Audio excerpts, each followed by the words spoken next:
was that you were to stop the clock in the room the person died, or you would have bad luck. And you will hear that and see that a lot of times too. So, and it also is a way of marking that time, since you're not necessarily, dying in a hospital at that time, you're here in the house.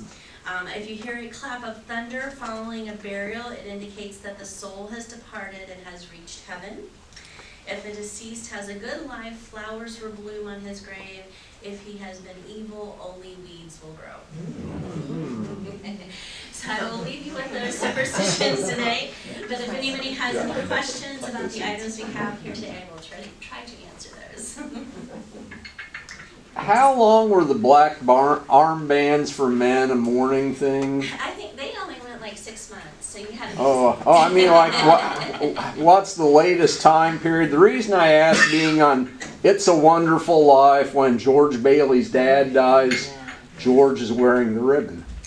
And a lot of times, and I think that the military kind of continued that somewhat too, because there was also some, if you're in the military, you have uniforms, so you're not going to maybe dress in mourning attire, but you would have the black armband. But I think, it kind of depends on the community, and I'm not familiar with the show, I'm sorry, as much, but, if it could continue into the early 1900s, they're still doing some of these practices. I don't know how long they continued on past that, but, and we still do some of that, a little bit. Not as strict today, of course.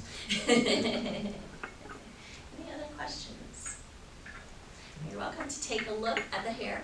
And there are some magnified. But I should also mention, just with the hair, we have the brooch, but we actually have, I'm going to say, I think 4 or 5 little tiny envelopes. So your calling cards would often, you can have a little envelope, so they're small little envelopes, or the invitation kind of size.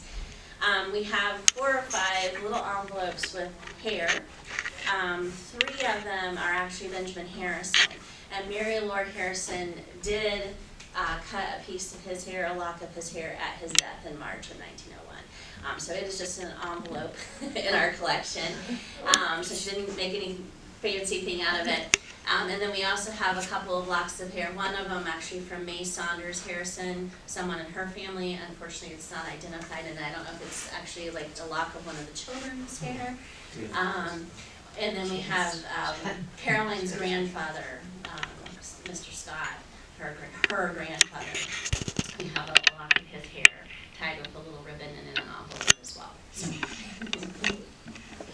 Well, thank you very much, Jennifer. Give Jennifer a round of applause.